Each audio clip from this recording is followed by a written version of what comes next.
Heading towards a second home game, kind of rare that you guys don't have to think about a road trip. Got to be pretty nice. Yeah, absolutely. We're thrilled to be home. We can definitely get used to this.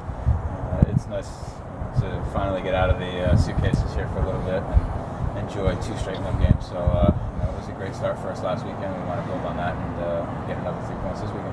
Home field advantage in every sport, but across the MLS, it's been a really good year for home teams. Any reason why that would be, or more so this year or in this league? Yeah, I think every year it's super important that you win your home games. Just the travel involved and the time differences and the weather. There's just so many variables when you're traveling. Traveling in coach as well, dealing with delays, not the most comfortable seats all the time and stuff like that. So when you don't have to deal with that and you get to play in the comforts of your own home, it's important to have good performances, and more than not, you're getting 3 points. You mentioned before the Portland game, the need to play from the back, especially offensively, to gain possession, keep control of that. What have you done the past 2 games to improve on that Portland and then the Houston game, just playing from the back and getting your offense going? I think that we've been more committed to it. We've really tried to, even if the other team presses us, to try and take those chances and play out of the back and see how things open up.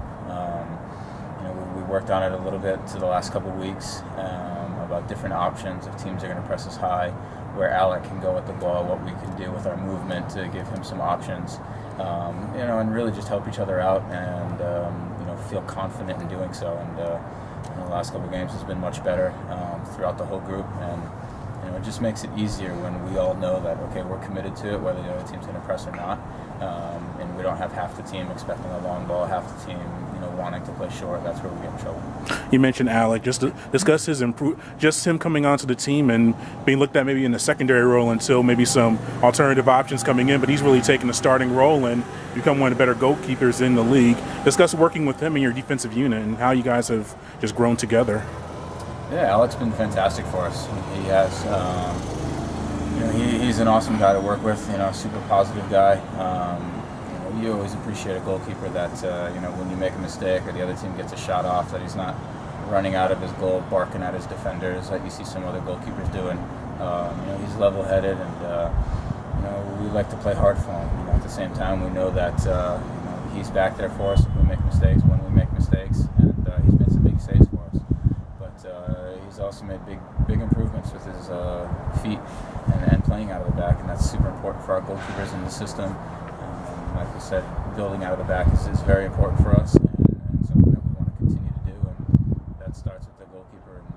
And if he can't play those balls into Greg and Ty and our outside backs, then the other team can really take chances and press us really high up the field. So it was great that he was able to find those outlets, and he's been key for us.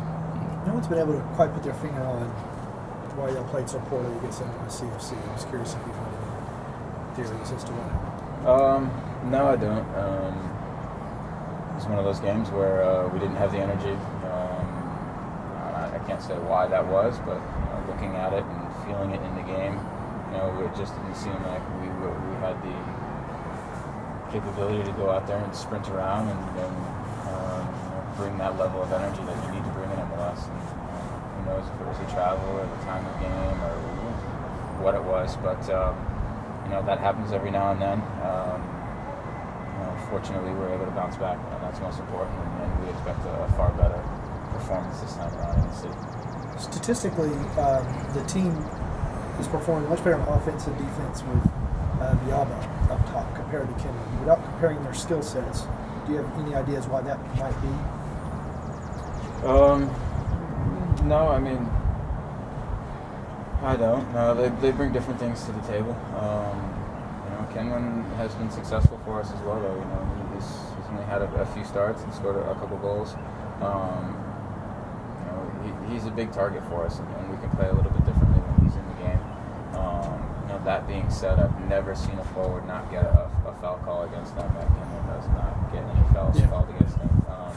So that really sometimes negates us playing the ball into him if he's incapable of holding the ball up because guys are all over his back and he's not getting his foul calls. Crazy, but I digress here. And Tito stretches the back line a little bit more. Teams have to be a little bit more aware of his pace and the challenges that that poses as far as getting in behind. And he's just a little bit more dynamic. But both guys play the system. They know what's expected of themselves offensively and defensively in the press.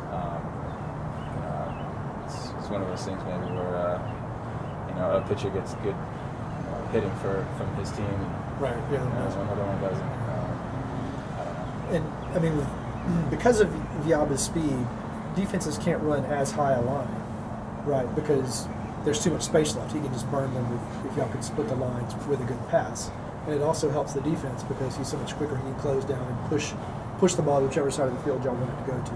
Is that accurate? Absolutely. As a defender, you can definitely play a higher line if you're playing against someone that's not as fast or isn't looking to get the ball in behind. Whenever you play somebody pacey or somebody like Villa who likes to stretch the line and get in behind, you have to be very wary of playing somebody on the line.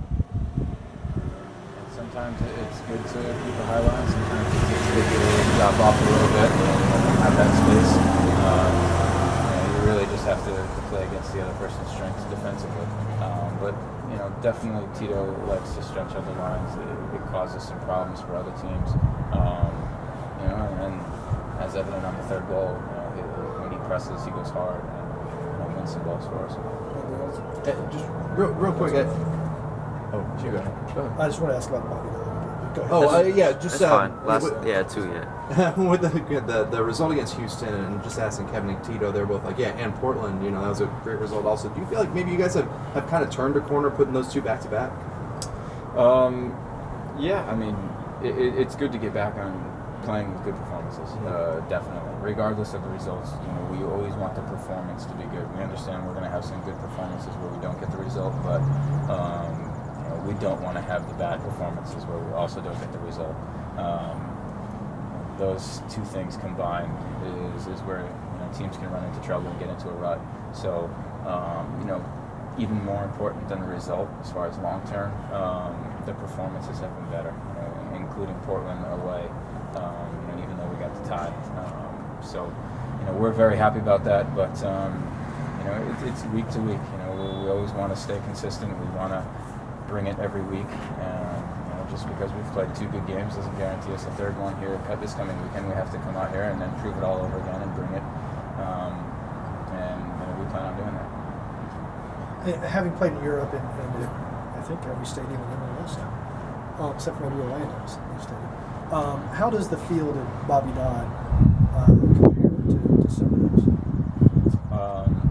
The field's been great. I mean, the amount of water it took in before the game and to go out there, and I had to change from my long studs to just normal cleats because it really wasn't that wet. So the surface is really fantastic. Dimensions, you can't tell that you're playing in a college football stadium. It's actually awesome with the fans kind of right on top of us. It's very loud. So we're extremely happy and pleased with how everything's been going at Bobby Dodd. Thankful for that situation. What do you want out of a field? What are you looking for? What's a great field? Green grass, very flat, and big. Those three things would do it. And no sprinklers popping.